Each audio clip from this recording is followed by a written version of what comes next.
Dear students, good morning. ఈరోజు మనం human resource planning గురించి చర్చిద్దాం. మానవ వనరుల ప్రణాళిక. Introduction. The human resource planning was called manpower planning prior to the late 1970s. HRP is the first step in the HRM process. It is the process of analyzing and identifying the need for and availability of human resources so that the organization can meet its objectives. 1970 కంటే ముందు మనం human resource ప్లానింగ్ను man power ప్లానింగ్గా పిలిచేవాళ్ళం, అంటే మానవ శక్తి ప్రణాళికగా పిలిచేవాళ్ళం. మరి మానవ శక్తి ప్రణాళిక లేదా మానవ వనరుల ప్రణాళిక అనేది హ్యూమన్ రిసోర్స్ మేనేజ్మెంట్లో ఫస్ట్ స్టెప్గా మనం చెప్పుకోవచ్చు. వ్యవస్థను ఏర్పాటు చేసుకున్న తర్వాత మరి వ్యవస్థ లక్ష్యాల్ని నిర్ణయించి దానికి అవసరమైనటువంటి మానవ వనరుల ప్రణాళికను మనం రూపొందించుకునాలా. మానవ వనరుల ప్రణాళిక ద్వారా వ్యవస్థకు అవసరమైనటువంటి సిబ్బంది, మానవ వనరులు ఎంత ఉండాలి, ప్రస్తుత అవసరాలకే కాకుండా భవిష్యత్ అవసరాలకు కూడా సిబ్బంది ఏ విధంగా ఉండాలి, వాళ్ళను ఎట్లా ట్రైనప్ చేయాలి, ఎట్లా వ్యవస్థ లక్ష్యాలను సాధించడానికి ఉపయోగించాలి, వ్యవస్థ సామర్థ్యాన్ని ఎట్లా పెంపొందించాలి, ఇట్లాంటి విషయాలన్నింటినీ సూచించేదే మానవ ప్రణాళిక. కాబట్టి మానవ వనరుల ప్రణాళిక ద్వారా మనం వ్యవస్థ లక్ష్యాలను సులభంగా సాధించవచ్చు. మరి ఏ వ్యవస్థ అయినా సరే దాని యొక్క జయాపజయాలు, మనుగడ అనేది మానవ వనరులపైనే ఆధారపడి ఉంటాయి. మరి మానవ వనరుల్ని మనం సక్రమంగా వినియోగించుకున్నట్టయితే వ్యవస్థ అభివృద్ధి అనేది ఉంటుంది, వ్యవస్థ తన గమ్యాన్ని ముద్దాడగలుగుతుంది. మరి సరి అయిన మానవ వనరుల ప్రణాళిక లేకుండా మరి ఏ వ్యవస్థ కూడా తన లక్ష్యాల్ని సాధించలేదు, తన సామర్థ్యాన్ని పెంపొందించుకోలేదు, ఉత్పాదకతను పెంపొందించుకోలేదు అని చెప్పి మనం చెప్పుకోవచ్చు. కాబట్టి మానవ వనరుల నిర్వహణలో కీలకమైనది మానవ వనరుల ప్రణాళిక అనేటువంటి విషయాన్ని గుర్తుంచుకోవాలి. నెక్స్ట్ డెఫినిషన్, నిర్వచనం ఏంటి అనేది చూద్దాం. Human resource planning may be defined as implementation of strategies, plans, programmes required to attract, motivate, develop, reward and retain best people to meet organisational goals and objectives of enterprises. Mary L Tanke ఇచ్చినటువంటి నిర్వచనం ఇది. ఆయన ఏమంటున్నాడంటే మానవ వనరుల ప్రణాళికను మనం ఈ క్రింది విధంగా నిర్వహించవచ్చు.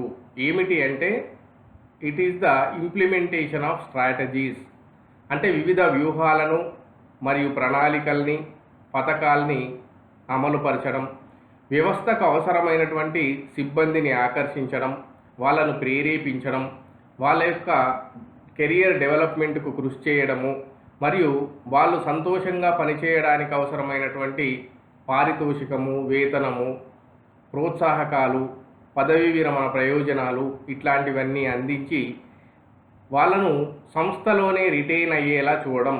అంటే ఇవన్నీ మనం సౌకర్యాలు, ఫెసిలిటీస్ కల్పించినట్టయితే వాళ్ళు సంస్థను వదిలిపోకుండా వాళ్ళు ఇక్కడే సంతృప్తిగా పనిచేస్తారు. తద్వారా మనం వ్యవస్థ యొక్క లక్ష్యాల్ని సులభంగా సాధించవచ్చు అని చెప్పి చెప్తున్నాడు. అంటే ఇక్కడ మనం వ్యవస్థ లక్ష్యాల సాధనకు అవసరమైనటువంటి వ్యూహాలను, ప్రణాళికల్ని, పథకాల్ని రూపొందించి మరి ఆ పథకాల్ని అమలుపరచడం కోసం వివిధ ఉద్యోగులను సంస్థ వైపు ఆకర్షించడం, వాళ్ళలో ప్రేరణ కల్పించడం, వాళ్ళను ట్రైనింగ్ ద్వారా డెవలప్ చేయడము, స్కిల్స్, పర్ఫార్మెన్స్ పెంచడము, మరి వాళ్ళ సంస్థలో నిలదొక్కుని పనిచేయడానికి అవసరమైనటువంటి వేతనాలు, ప్రోత్సాహకాలు, పనికి గుర్తింపు ఇట్లాంటివన్నీ కల్పించి వాళ్ళు సంస్థలోనే కొనసాగేలా చేసి మరి వారిని వ్యవస్థ లక్ష్యాలు సాధించడానికి ఉపయోగించుకునడమే మానవ శక్తి ప్రణాళిక అని చక్కగా నిర్వచించారు. ఇక నెక్స్ట్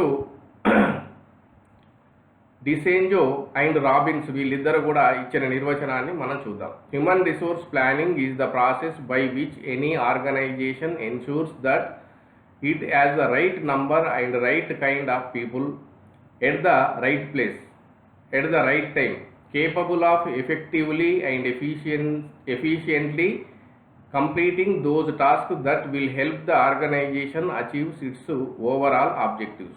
వీళ్ళు ఏమంటున్నారంటే సరి అయినటువంటి వ్యక్తుల్ని సరి అయినటువంటి పనిలో నియమించి సరి అయినటువంటి టైంలో వాళ్లకు పనులు కల్పించి వారిని వ్యవస్థను సమర్థవంతంగా ప్రభావవంతంగా తీర్చిదిద్దడానికి ఉపయోగించి వారికి ఇచ్చినటువంటి లక్ష్యాల్ని సాధించి ఓవరాల్గా తన సంస్థ తన లక్ష్యాలు సాధించడానికి ఉపయోగించబడేటువంటి విధాన పథక రచననే మరి మానవ వనరుల ప్రణాళిక అని చెప్పేసి వీళ్ళు అంటున్నారు.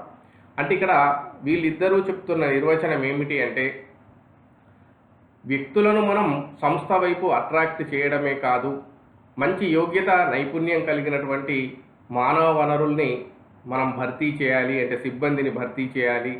భర్తీ చేసి మరి వాళ్ళను సరి అయినటువంటి ప్లేస్లో నియమించాలి, సరి అయిన వ్యక్తికి సరి అయిన పనిని అప్పగించాలి, సరి అయిన టైంలో అతనికి ఆ పనిని అప్పగించాలి అని చెప్పి వీళ్ళు చెప్తున్నారు. ఇలా చేయడం ద్వారా మరి వాళ్ళకి ఇవ్వబడినటువంటి టాస్క్ను వాళ్ళు ఫుల్ఫిల్ చేయగలుగుతారు. తద్వారా సంస్థ తన లక్ష్యాల్ని సాధించగలుగుతుంది. ఇదే మానవ వనరుల ప్రణాళిక అని వీళ్ళు తమ అభిప్రాయాన్ని వ్యక్తం చేశారు. ఇప్పుడు నీడ్ ఫర్ హెచ్ఆర్పి, సంస్థలకు మరి హ్యూమన్ రిసోర్స్ ప్లానింగ్ అవసరం ఏమిటి, ఆవశ్యకత ఏమిటి అనేది చూద్దాం. మరి ఏ సంస్థకైనా ఏ వ్యవస్థకైనా మానవ వనరుల ప్రణాళిక అనేది అత్యంత ఆవశ్యకం. ఎందుకంటే వ్యవస్థ యొక్క సామర్థ్యాన్ని పెంచడమే దీని యొక్క ముఖ్య ఉద్దేశం. మరి ఈ మానవ వనరుల ప్రణాళిక గురించి మనం ఆవశ్యకత గురించి రెండు విధాలుగా మనం చూడవచ్చు. ఒకటి బ్రాడర్ పర్స్పెక్టివ్లో చూడొచ్చు, రెండోది నేరో పర్స్పెక్టివ్లో చూడొచ్చు. బ్రాడర్ పర్స్పెక్టివ్ అంటే విశాల దృక్పథం. మరి విశాల దృక్పథంతో చూసినప్పుడు మానవ వనరుల సప్లైకి మానవ వనరుల డిమాండ్కు మధ్య ఉన్నటువంటి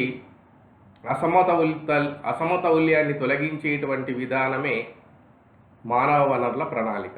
మరొకసారి, మానవ వనరుల సప్లై మరియు డిమాండ్ మధ్య అసమతౌల్యాన్ని తొలగించి బ్యాలెన్సింగ్ తీసుకురావడాన్ని మనం మానవ వనరుల ప్రణాళిక అంటాం బ్రాడర్ పర్స్పెక్టివ్లో చూసినప్పుడు.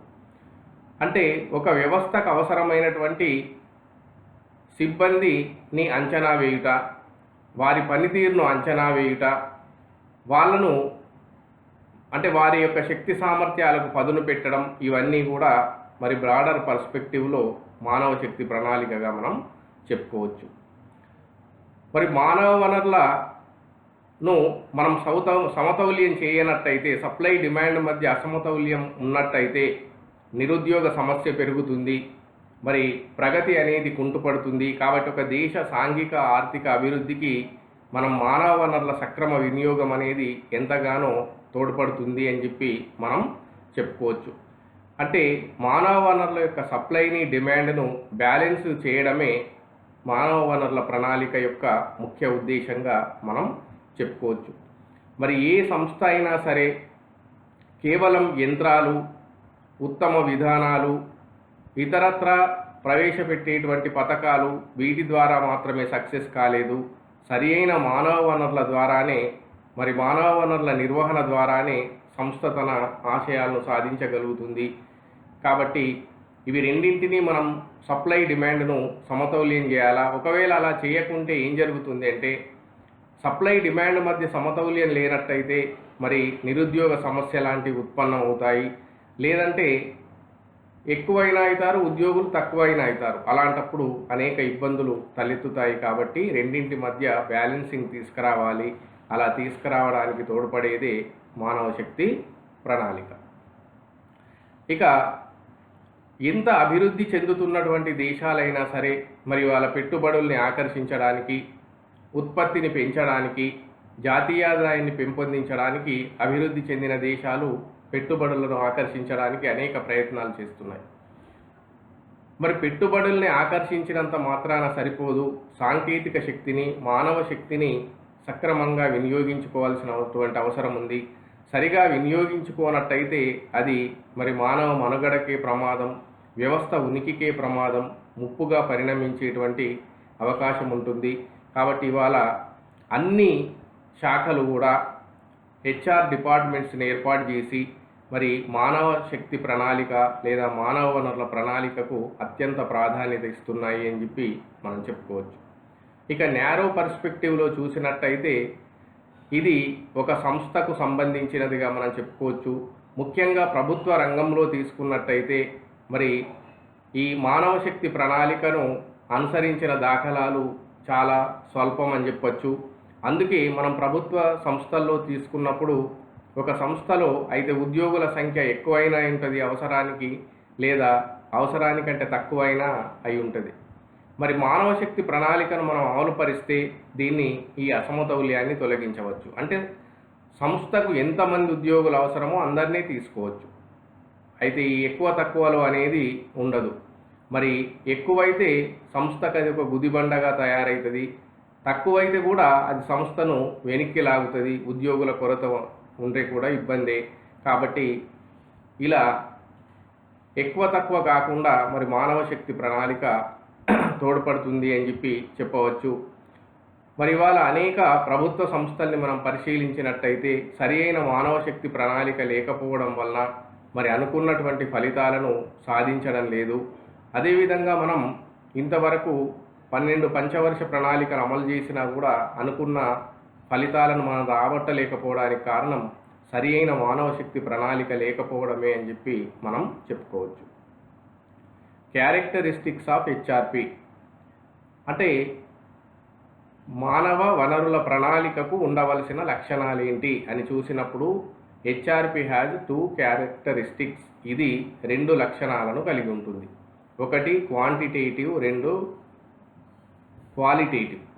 క్వాంటిటేటివ్ అంటే పరిమాణాన్ని మనకు సూచిస్తుంది, అంటే రాశిని సూచిస్తుంది. క్వాలిటేటివ్ ఏంటంటే మనకు నాణ్యతను సూచిస్తుంది, అంటే వాసిని. ఫస్ట్ది రాశి, రెండవది వాసి. మరి ఈ రెండింటిని గురించి మనం చెప్పుకోవాలి అంటే రాశి అంటే సంఖ్య, ఉద్యోగుల సంఖ్య ఎంత ఉండాలి అని చెప్తుంది. అంతేకాకుండా రెండవ లక్షణం ఏం చెప్తుంది అంటే సంఖ్య ఎంత అనేది ముఖ్యం కాదు, సంఖ్య కంటే వారి యొక్క క్వాలిటీ, నాణ్యత బాగుండాలా, అంటే ఉద్యోగుల శక్తియుక్తులు, ఉద్యోగుల సామర్థ్యం బాగుండాలి అని రెండవ లక్షణం చెప్తుంది. ఇలా హ్యూమన్ రిసోర్స్ ప్లానింగ్ మనకు 2 అంశాలు తెలియజేస్తుంది, రాశిని, వాసిని. కాబట్టి ఇక్కడ రాశితో పాటు మనం వాసిని కూడా తీసుకురావాలా, అప్పుడే మనకు అది ప్రయోజనకరంగా ఉంటుంది.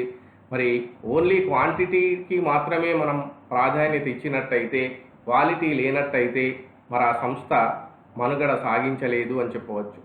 మరి ఇందాకే మనం చెప్పుకున్నాం, మానవ వనరుల ప్రణాళిక సంస్థ యొక్క కేవలం ఇప్పటి అవసరాలే కాదు, భవిష్యత్ అవసరాలకు అవసరమైనటువంటి సిబ్బందిని కూడా మరి ఎంతమందిని నియమించుకునాలా, భవిష్యత్తులో ఎలాంటి ఉద్యోగులు అవసరమవుతారు, ఇప్పుడున్న ఉద్యోగులకున్న శక్తి సామర్థ్యాలు ఏంటి, దానికి ఎట్లా పదును పెట్టాలా, సంస్థ మనుగడ ఏ విధంగా కొనసాగించాలా, భవిష్యత్తులో రాబోయే పోటీని మరి ఎట్లా తట్టుకోవాలా, ఇట్లాంటి విషయాలన్నీ మరి మానవ ప్రణాళిక తీరుస్తుంది అని చెప్పి మనం చెప్పుకోవచ్చు. The following points have to be taken into consideration while making HRP. మనం మానవ శక్తి ప్రణాళికను తయారు చేసేటప్పుడు ఈ క్రింది అంశాలని మనం దృష్టిలో ఉంచుకోవాల్సి ఉంటుంది. అవి ఏమిటి అంటే గోల్స్ ఆఫ్ ఆర్గనైజేషన్, అంటే వ్యవస్థ యొక్క లక్ష్యాలను మనం నిర్ణయించాలి. ఫస్ట్ వ్యవస్థ లక్ష్యాలను దృష్టిలో ఉంచుకొని మరి దానికి అనుగుణంగా మనం సిబ్బందిని సమకూర్చుకోవాలి. మరి వ్యవస్థ లక్ష్యాల్ని మనం దృష్టిలో ఉంచుకోకుండా సిబ్బందిని సమకూర్చుకున్నట్టయితే మరి అది ఎలాంటి ప్రయోజనం ఉండదు. కాబట్టి ఫస్ట్ వ్యవస్థ లక్ష్యాల్ని మనం దృష్టిలో ఉంచుకొని దానికి అవసరమైన సిబ్బందిని సమకూర్చి మరి వాళ్లకు సరి అయినటువంటి ట్రైనింగ్ ఇచ్చి వాళ్ళతో పని చేయించినప్పుడు మరి సంస్థ సామర్థ్యం పెంపొందుతుంది, తన లక్ష్యాల్ని కూడా సులభంగా సాధించగలుగుతుంది. 2 డైరెక్టరీ ఆఫ్ స్టాఫ్. మానవ శక్తి ప్రణాళికను రచించేటప్పుడు సిబ్బంది యొక్క డైరెక్టరీ మొత్తం కూడా మనకు తెలిసి ఉండాలి. అంటే సిబ్బందికి సంబంధించిన సమస్త సమాచారం వ్యవస్థ దగ్గర ఉండాలి, మేనేజర్ల చేతిలో ఉండాలి. ఉదాహరణకు సిబ్బంది యొక్క దృక్పథాలు ఎట్లున్నాయి, వాళ్ళ అభిప్రాయాలు ఎట్లున్నాయి, వాళ్ళ యాటిట్యూడ్ ఎట్లా ఉంది, వాళ్ళ ప్రవర్తన ఏ విధంగా ఉంది, వాళ్ళ శక్తి సామర్థ్యాలు ఏ విధంగా ఉన్నాయి, మరి అట్లానే ఉద్యోగంలోకి వాళ్ళు ఎప్పుడు ప్రవేశించారు, వాళ్ళ రిటైర్మెంట్ ఎప్పుడు, వాళ్ళ క్యాస్ట్ ఏంది, అట్లా ఉద్యోగులకు సంబంధించిన సమస్త సమాచారం చేతి వేళ్ళ మీద ఉండాలి.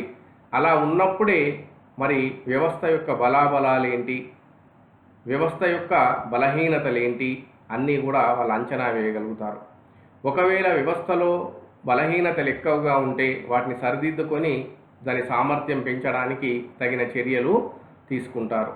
అంతేకాకుండా రాబోయే రోజుల్లో మరి సిబ్బంది మనకు ఎలాంటి సిబ్బంది అవసరం అవుతారు, ఇట్లా అన్ని విషయాల్ని కూడా ఈ డైరెక్టరీ ద్వారా మనం సరి అయిన ప్రణాళిక రూపొందించుకోవడానికి ఉపయోగపడుతుంది అని చెప్పుకోవచ్చు.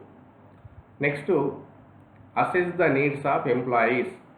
సిబ్బంది అవసరాలను కూడా గుర్తించాలి. అంటే సిబ్బంది యొక్క అవసరాలు ఏంటి, వాళ్ళు ఏం కోరుకుంటున్నారు అనేది మనం దృష్టిలో ఉంచుకున్నట్టయితే మరి దానికి అనుగుణంగా మనం ప్రణాళికను రూపొందించుకోవాలి. సిబ్బంది అవసరాలను మరి మనం పట్టించుకోకుండా మానవ శక్తి ప్రణాళిక రూపొందిస్తే అది సరి అయినటువంటి ఫలితాలను ఇవ్వలేదు. మరి సిబ్బంది అవసరాలతో పాటు సంస్థ అవసరాల్ని కూడా మనం ఇక్కడ బేరీజు వేసుకోవాల్సినటువంటి అవసరం ఉంది. స్వల్పకాల దీర్ఘకాల అవసరాలకు అనుగుణంగా సిబ్బంది సమకూర్చుకోవాల్సినటువంటి అవసరం ఉంది. ఇలా సిబ్బంది కొరత లేకుండా మరి ఈ మానవ శక్తి ప్రణాళిక తోడ్పడుతుంది అని చెప్పుకోవచ్చు. Next, establish work standards. మరి వ్యవస్థ లోపల సరి అయిన పని ప్రమాణాలను నెలకొల్పాలా. ప్రతి వ్యక్తికి ఒక కొలమానంతో పని చేయించే విధానాన్ని నేర్పాలా, వర్క్ కల్చర్ను డెవలప్ చేయాలి. మరి ఈ వర్క్ స్టాండర్డ్స్ను మనం పట్టించుకోనట్టయితే వ్యవస్థ తన గమ్యాన్ని చేరుకోలేదు, ఉత్పత్తి కూడా సాధించలేదు అని చెప్పుకోవచ్చు. మరి ప్రతి వ్యక్తి యొక్క పనిని కొలిచేటువంటి సాధనాలు ఉండాలా, వాళ్ళ పనితీరును ఎప్పటికప్పుడు మదింపు చేయాలా. మరి సరి అయిన పని ప్రమాణాలు ఉన్నప్పుడు వాళ్ళు గందరగోళం లేకుండా ఎవరి పని వాళ్ళు చక్కగా చేసుకోగలుగుతారు. దీంతో వ్యవస్థ సామర్థ్యం పెంపొందుతుంది. కాబట్టి ఈ స్టాండర్డ్స్ను దృష్టిలో ఉంచుకొని మనం ప్రణాళిక తయారు చేయాలి. Next, hypothesis of problems. రాబోయేటువంటి సమస్యల్ని మనం ముందుగానే ఊహించాలా. అలా ముందుగా ఊహించినట్టయితే మన రాబోయే ప్రమాదాన్ని మనం అరికట్టవచ్చు, రాబోయేటువంటి ప్రమాదాన్ని మనం నివారించవచ్చు. మరి భవిష్యత్తు సమస్యల్ని, భవిష్యత్తు అవసరాల్ని కనుక మనం సక్రమంగా అంచనా వేయనట్టయితే మరి వ్యవస్థ దెబ్బతినేటువంటి అవకాశం ఉంటుంది. మరి మార్కెట్లో అనేక పరిణామాలు జరుగుతూ ఉంటాయి. రోజు రోజుకు కొత్త కొత్త పోటీదారులు వస్తూ ఉంటారు, కొత్త కొత్త సమస్యలు వస్తూ ఉంటాయి, కొత్త టెక్నాలజీ వస్తూ ఉంటుంది. కాబట్టి భవిష్యత్ అవసరాలు, భవిష్యత్తులో ఏర్పడబోయేటువంటి ఇబ్బందులు, సమస్యలు అన్నింటినీ మనం ముందుగానే ఊహించినట్టయితే మరి దాన్ని తట్టుకునే విధంగా మనం ప్రణాళికను రచించినట్టయితే సంస్థ నిలదొక్కుకోగలుగుతుంది అని చెప్పవచ్చు. Next, availability of staff. మరి సిబ్బంది లభ్యత ఎట్లా ఉంది అనేది కూడా మనం ఇక్కడ దృష్టిలో ఉంచుకోవాలి. అంటే భవిష్యత్ అవసరమైన సిబ్బంది మనకు దొరుకుతారా లేదా, మరి ప్రస్తుత అవసరాలకు సరిపోయే సిబ్బంది మనకు ఉన్నారా లేదా, మరి ఆ సిబ్బందిలో నైపుణ్యం ఉందా లేదా, శక్తి సామర్థ్యాలు ఉన్నాయా లేదా, ఇలా అన్ని అంశాల్ని మనం దృష్టిలో ఉంచుకోవాలి. ఇలా సిబ్బంది యొక్క లభ్యత మనం చాలా అవసరం. మరి ముఖ్యంగా విశ్వవిద్యాలయాలు ఈ సిబ్బంది కొరత లేకుండా మరి పరిశ్రమలకు స్టాఫ్ను అందిస్తాయని చెప్పుకోవచ్చు. విశ్వవిద్యాలయాల్లో ప్రతి ఏటా కొన్ని లక్షల మంది మరి డిగ్రీలు తీసుకొని నూతన ఉత్సాహంతో, నూతన పరిజ్ఞానంతో, కొత్త సాంకేతిక నైపుణ్యాలతో ఎవ్రీ ఇయర్ బయటకు వస్తూ ఉంటారు. మరి అలాంటి స్టాఫ్ను మరి పరిశ్రమలు లేదా వ్యవస్థలు, సంస్థలు అందిపుచ్చుకోవాలి. మరి అలాంటి వాళ్ళ తో పని చేయించుకోవాలి అంటే వాళ్ళకు ఆకర్షణీయమైనటువంటి జీతభత్యాలు కూడా చెల్లించవలసి ఉంటుంది. మరి పరిశ్రమలకు విశ్వవిద్యాలయాలకు మధ్య సరి అయినటువంటి సమన్వయం ఉన్నప్పుడు మరి సరి అయినటువంటి సిబ్బందిని విశ్వవిద్యాలయాలు సంస్థకు అందించగలుగుతాయి అని చెప్పి చెప్పుకోవచ్చు. నెక్స్ట్ రీసెర్చ్, పరిశోధన. మరి ప్రతి సంస్థ ఒక పరిశోధనా సంస్థను తన ఇన్స్టిట్యూషన్లో నెలకొల్పి ఎప్పటికప్పుడు పరిశోధనలు చేస్తూ ఉండాలి. ఎందుకంటే సిబ్బందికి ఇచ్చేటువంటి జీతభత్యాల మీద, పెట్టే పెట్టుబడుల మీద మరి సరైన ఫలితాలు వస్తున్నాయా లేదా ఎప్పటికప్పుడు పరిశోధన చేయాలి. మరి కొన్నిసార్లు ఉద్యోగులకు శిక్షణ అవసరమవుతుంది. మరి శిక్షణ ఇచ్చిన తర్వాత మరి పనితీరు మెరుగుపడిందా లేదా, శిక్షణకు ముందు పనితీరు ఎట్లా ఉంది, ఇప్పుడు ఎట్లా ఉంది అనేది పరిశోధించవలసినటువంటి అవసరం ఉంది. అంతేకాకుండా మరి ఉద్యోగుల పనితీరుపై కూడా ఎప్పటికప్పుడు పరిశోధనలు నిర్వహించాల్సిన అవసరం ఉంది. ఉద్యోగుల ప్రవర్తనపై కూడా పరిశోధనలు నిర్వహించాలా. వివిధ కొత్త మెథడ్స్ను సంస్థలో ప్రవేశపెట్టడానికి, అంతేకాకుండా టెక్నాలజీని ప్రవేశపెట్టడానికి మరి ఇలా అనేక అంశాలపై ఎప్పటికప్పుడు పరిశోధనలు అవసరమవుతూ ఉంటాయి. ఈ పరిశోధనల్ని దృష్టిలో ఉంచుకొని మనం మానవ వనరుల శక్తి ప్రణాళికను తయారు చేయాలి. ఒకవేళ సరి అయినటువంటి రీసెర్చ్ కనుక సంస్థలో లేనట్టయితే మరి అనేక ప్రమాదాలు ముంచుకొచ్చే అవకాశం ఉంది. ఇలా రాబోయే ప్రమాదాన్ని ముందుగానే ఊహించడం, దాన్ని నివారించడానికి, సంస్థను మేల్కొల్పడానికి పరిశోధనా పద్ధతి ఉపయోగపడుతుంది అని చెప్పుకోవచ్చు. ఇక నెక్స్ట్ బడ్జెట్ అనేది చాలా ముఖ్యమైనటువంటి అంశం. సంస్థకు ఉన్నటువంటి బడ్జెట్ను దృష్టిలో ఉంచుకొని మనం ప్రణాళికలు తయారు చేయాలి. బడ్జెట్ను దృష్టిలో ఉంచుకోకుండా మనం ఎంత మంచి ప్రణాళికలు తయారు చేసినా అవి చెత్తబుట్టకు దాఖలు చేయాల్సినటువంటి పరిస్థితి ఏర్పడుతుంది. కాబట్టి మనం రూపొందించబోయే ప్రణాళికలు ఆచరణ సాధ్యంగా ఉండాలా, మన ఆర్థిక పరిస్థితులకు అనుగుణంగా ఉండాలా. అప్పుడే మరి అవి ఆచరణ సాధ్యమవుతాయి. మరి అప్పుడే ఆ ప్రణాళికలు సక్సెస్ అవుతాయి అని చెప్పి మనం చెప్పుకోవచ్చు. అంటే వాస్తవ పరిస్థితులకు, సంస్థ యొక్క ఆర్థిక పరిస్థితులకు అనుగుణంగానే ప్రణాళిక రచన చేయవలసి ఉంటుంది. మరి నైపుణ్యం గల సిబ్బందిని మనం నియమించుకోవాలి అంటే వాళ్ళకు ఆకర్షణీయమైనటువంటి జీతభత్యాలు కూడా చెల్లించాలి. మరి కొత్త టెక్నాలజీని వాడాలన్నా, పెద్ద యంత్రాలు కొనాలన్నా అధిక మొత్తంలో బడ్జెట్ అవసరం అవుతూ ఉంటుంది. కాబట్టి ఇవన్నింటిని దృష్టిలో ఉంచుకొని సరి అయిన ప్రణాళిక రచన చేయవలసినటువంటి అవసరం ఉంటుంది. ఈ బడ్జెట్ను దృష్టిలో ఉంచుకోకుండా చేసేటువంటి ప్రణాళిక రచన విఫలమయ్యేటువంటి అవకాశం ఎక్కువ ఉంటుంది. Next principles of making HRP. అంటే మానవ వనరుల ప్రణాళికను తయారు చేయడానికి పాటించవలసిన సూత్రాలు ఏమిటి? ఈ సూత్రాలను కనుక మనం ఫాలో అయినట్టయితే మరి చక్కటి మానవ వనరుల ప్రణాళిక రూపొందుతుంది. మరి చక్కటి ప్రణాళిక సంస్థ విజయానికి దోహదం చేస్తుంది అని మనం చెప్పుకోవచ్చు. ఒకటవది ఆర్గనైజేషనల్ యాక్టివిటీస్. అంటే సంస్థ యొక్క చర్యలు మనం ఫస్ట్ నిర్ణయించాలి. అంటే సంస్థ యొక్క లక్ష్యాల్ని, గమ్యాలను మనం నిర్ణయించాలి. అంతేకాకుండా సంస్థను పునర్నిర్మాణం మనం చేయాలి. అంతేకాకుండా సంస్థలోని వివిధ విభాగాల మధ్య సరి అయినటువంటి సంబంధాలను నెలకొల్పడం, ఇవన్నీ కూడా వ్యవస్థ చర్యల కింద మనం చెప్పుకోవచ్చు. నెక్స్ట్ రిక్రూట్మెంట్ అనేది చాలా ముఖ్యమైనటువంటి అంశము. ఎందుకంటే మంచి నైపుణ్యం గలవారిని, యోగ్యత కలవారిని, ప్రతిభా పాఠవాలు ఉన్న వాళ్ళను, శక్తి సామర్థ్యాలు ఉన్న వాళ్ళనే మనం భర్తీ చేసుకోవాలా. మరి సమర్థులు ఎన్నికైనప్పుడే, సమర్థులు ఉద్యోగాల్లో నియమించబడినప్పుడే మరి సంస్థ తన మనుగడ సాగిస్తుంది. మనం అసమర్థులను తీసుకొని ఎంత ట్రైనింగ్ ఇచ్చినా కూడా అది నిష్ప్రయోజనమే అని చెప్పి చెప్పుకోవచ్చు. బూడిదల పోసిన పన్నీర్ అని చెప్పి చెప్పుకోవచ్చు. కాబట్టి ప్రతి సంస్థ ఫస్ట్ రిక్రూట్మెంట్పై సరి అయిన శ్రద్ధ పెట్టాల్సినటువంటి అవసరం ఉంది.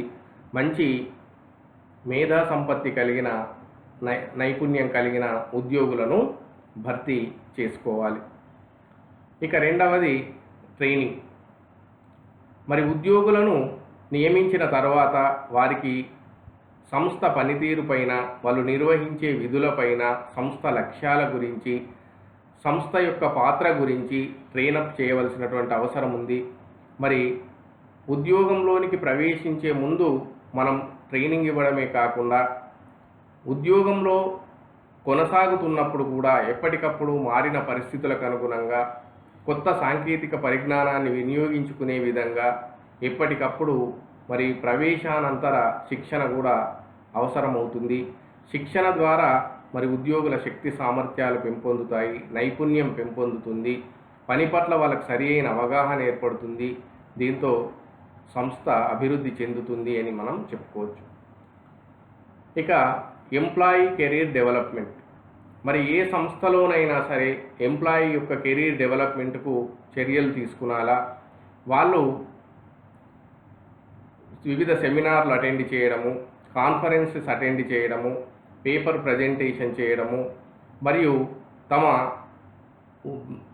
క్వాలిఫికేషన్స్ పెంచుకోవడము, రీసెర్చ్ చేయడం, ఇట్లాంటివన్నీ కూడా మరి కెరియర్ డెవలప్మెంట్కు తోడ్పడతాయి.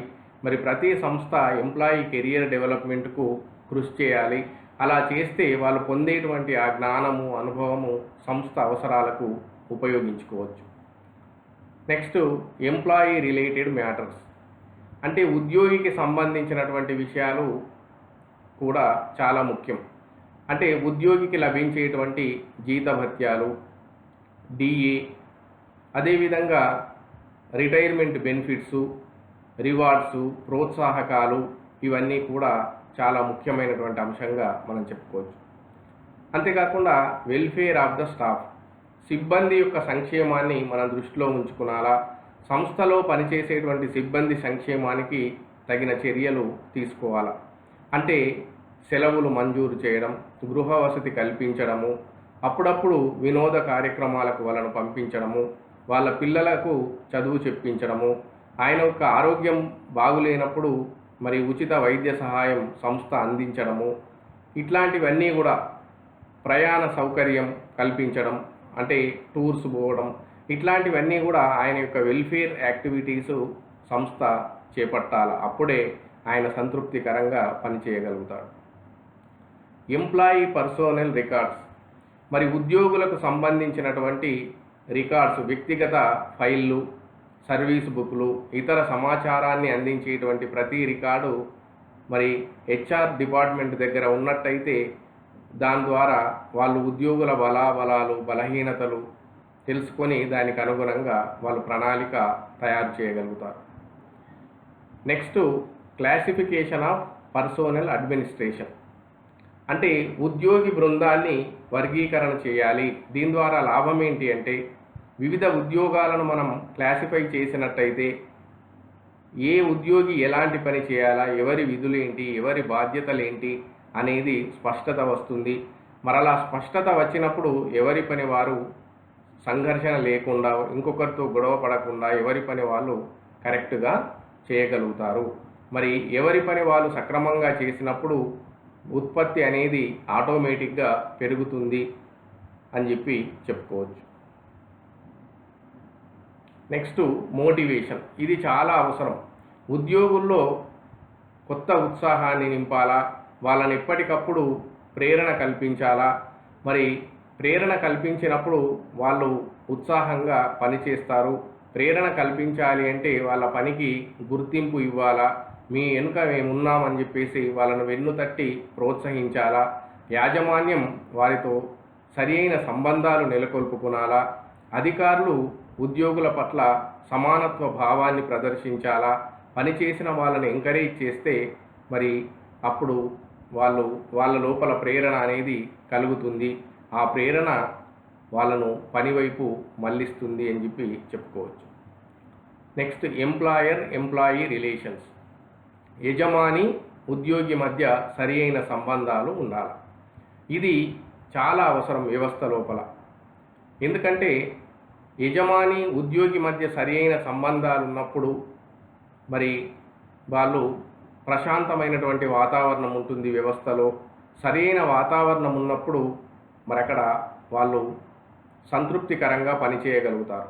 అలా యజమాని ఉద్యోగి మధ్య సరి అయిన సంబంధాలు లేకుంటే ఆ సంస్థ అభివృద్ధి అనేది చెందలేదు.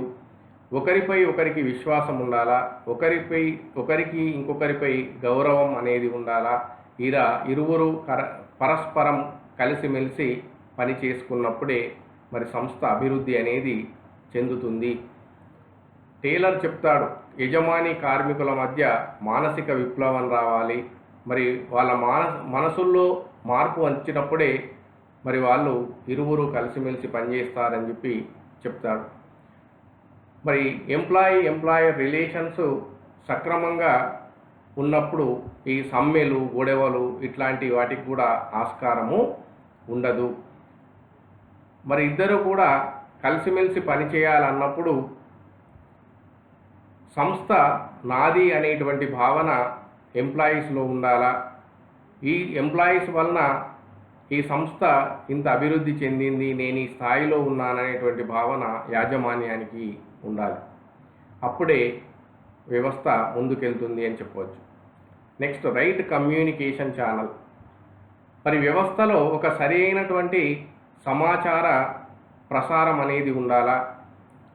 ఉద్యోగులు ఏ విధంగా పనిచేస్తున్నారు అనేది ఎప్పటికప్పుడు గమనించేలా మరి ఈ అధికారి తెలుసుకోవాలా. అదేవిధంగా అధికారి నుండి వచ్చేటువంటి ఆదేశాలు ఎప్పటికప్పుడు ఉద్యోగులకు అందుతూ ఉండాలా. ఇలా ఒక కమ్యూనికేషన్ ఛానల్ అనేది పర్ఫెక్ట్గా ఉన్నప్పుడు మరి అధికారులు ఉద్యోగుల మధ్య సరి అయిన సంబంధాలు పెంపొందుతాయి. ఒకరు చేసే పని ఇంకొకరికి తెలుస్తుంది. తద్వారా తప్పొప్పుల్ని గ్రహించడానికి మరి వ్యవస్థలో ఉన్నటువంటి బలహీనతల్ని గమనించడానికి సరి అయిన కమ్యూనికేషన్ ఛానల్ తోడ్పడుతుంది అని చెప్పి చెప్పుకోవచ్చు. ఇక నెక్స్ట్, సూపర్విజన్. మరి సంస్థ లోపల మేనేజర్లు సరి అయినటువంటి సూపర్విజన్ చేయాలి. ఉద్యోగులు సరిగా పనిచేస్తున్నారా లేదా అనేది ఎప్పటికప్పుడు తనిఖీ చేయాలి. సరిగా పనిచేయనట్టయితే మరి వాళ్ళను హెచ్చరించాలి. ఒకవేళ పనితీరులో లోపాలుంటే ఆ లోపాలను సవరించాలి, వాళ్ళకి గైడ్ చేయాలి. ఒక ఫ్రెండ్గా వ్యవహరించి మరి ఎప్పటికప్పుడు ఆ లోపాలని సరిదిద్దుతూ ఉండాలి. సూపర్విజన్ అంటే ఇక్కడ పర్యవేక్షణ, పెత్తనం చేయడమే కాదు, వాళ్ళకి గైడింగ్గా ఉండాలి, గైడ్ చేస్తూ ఉండాలి అని చెప్పి చెప్పుకోవచ్చు. Next, coordination. మరి వ్యవస్థలో అనేక విభాగాలు ఉంటాయి, అనేక మంది ఉద్యోగులు ఉంటారు, యజమానులు, కార్మికులు ఉంటారు. కాబట్టి వీళ్ళందరి మధ్య సరి అయిన సమన్వయం అనేది ఉండాలి. సమన్వయంతో కలిసిమెలిసి పనిచేసినప్పుడే మరి వ్యవస్థలో సుహృద్భావ వాతావరణం ఉంటుంది. మరి సమన్వయం ద్వారా మనం ఘర్షణను నివారించడమే కాకుండా డూప్లికేషన్ను కూడా నివారించవచ్చు.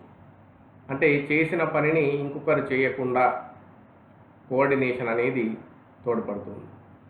Next, budget principles. ఇది చాలా అవసరం. ప్రతి సంస్థ సరి అయిన బడ్జెట్ సూత్రాలను పాటించాలా. మరి రెవెన్యూ, క్రెడిట్ విభాగాలు రెండు వేరువేరుగా ఉండాలా. వ్యయం ఎంతుంది, ఖర్చు ఎంతుంది, ఆదాయం ఎంతొస్తుంది అనేది సరి అయిన అంచనాలు రూపొందించాలి. అంతేకాకుండా ఈ అతిక్రమణ నిబంధన సూత్రాన్ని పాటించాలి. మరి బడ్జెట్ను దృష్టిలో ఉంచుకొనే ప్రణాళిక రచన చేసుకోవాలి అని చెప్పి చెప్పుకోవచ్చు. Next, less expensive. ప్రతి సంస్థ మిత వ్యయాన్ని సాధించడానికి కృషి చేయవలసినటువంటి అవసరం ఉంది. సరి అయినటువంటి పొదుపు ప్రణాళికల్ని రచించవలసినటువంటి అవసరం ఉంది. వృధాను అరికట్టవలసినటువంటి అవసరం ఉంది. మరి ఇక్కడ సరి అయిన మానవ శక్తి ప్రణాళిక లేకుంటే మనం ఇంతకుముందు చెప్పినట్టుగా అయితే ఉద్యోగుల సంఖ్య ఎక్కువ తక్కువ జరుగుతుంది. మరి మానవ శక్తి ప్రణాళిక ద్వారా మనం రెండింటి మధ్య, మానవ వనరుల సప్లై డిమాండ్ మధ్య మనం బ్యాలెన్స్ తీసుకొచ్చి వృధాని అరికట్టడానికి అవకాశం ఉంటుంది. దీంతో మిత వ్యయం సమకూరుతుంది అని చెప్పి చెప్పుకోవచ్చు. Employee participation. ఇది చాలా అవసరం. ఉద్యోగుల యొక్క భాగస్వామ్యాన్ని మనం పెంపొందించాలా. సంస్థ లోపల సంస్థ ఏ నిర్ణయం తీసుకున్నా కూడా ఉద్యోగులను సంప్రదించాలా. అప్పుడు సంస్థ పట్ల వాళ్ళకు ఉద్యోగులకు గౌరవభావం పెరుగుతుంది. అంతేకాకుండా అధికార దత్తత జరగాలి. అంటే ప్రతి అధికారి తన వద్ద కొంత అధికారాన్ని ఉంచుకొని దాని కింది స్థాయి ఉద్యోగులకు కొంత దత్తత చేయాలి. వికేంద్రీకరణ సూత్రాన్ని పాటించాలి. ఇవన్నీ కూడా సరి అయిన పని వాతావరణం కల్పించడము, ప్రతి దాంట్లో ఎంప్లాయీస్ని ఇన్వాల్వ్ చేయడము, ఇలాంటి వాటి ద్వారా మరి ఎంప్లాయీ యొక్క పార్టిసిపేషన్ అనేది పెరుగుతుంది. ఎంప్లాయీ పార్టిసిపేషన్ పెరిగినప్పుడు ఈ సంస్థ నాది అని చెప్పి ఉద్యోగులు తమంత తామై విధులు నిర్వహించడానికి ముందుకొస్తారు. Next work culture and responsibility. మరి ఉద్యోగుల్లో పని సంస్కృతిని పెంపొందించాలా, చక్కటి పని వాతావరణాన్ని కల్పించాలా, వ్యవస్థ సామర్థ్యాన్ని పెంపొందించాలా, ఉద్యోగుల్లో రెస్పాన్సిబిలిటీని పెంపొందించాలి. ప్రతి ఉద్యోగి తాను చేసే తప్పొప్పులకు బాధ్యత వహించాలి. ఇలా ప్రతి ఉద్యోగి బాధ్యతాయుతంగా పనిచేసేలా మరి తగిన చర్యలు తీసుకోవాల్సినటువంటి అవసరం ఉంది. Next research. ఇంతవరకు కూడా మనం చెప్పుకున్నాం. పరిశోధన అనేది మరి మనకు సరి అయిన ఫలితాలు రాబట్టడానికి తోడ్పడుతుంది, తప్పొప్పుల నివారణకు తోడ్పడుతుంది.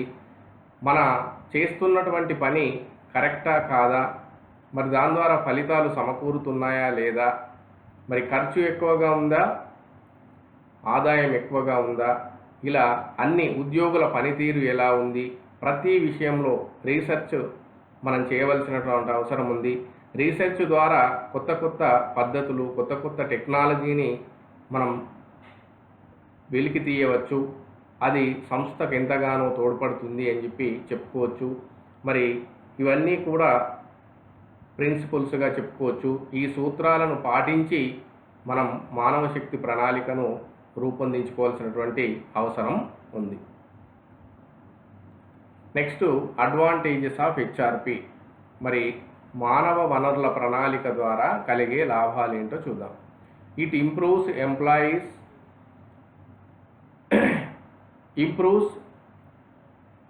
it motivates employees, improves work performance and achieve organizational goals.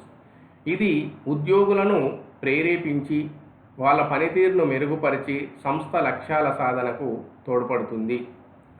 It gives the clarity of work and it stops disputes among the employees and enhance the competency of the organisation. మరి ఇది పని పట్ల ఒక స్పష్టతనిచ్చి ఉద్యోగుల మధ్య ఘర్షణల్ని నివారించి వ్యవస్థ సామర్థ్యాన్ని పెంచడానికి తోడ్పడుతుంది. It brings balance between the supply and demand of human resource and stops wastage.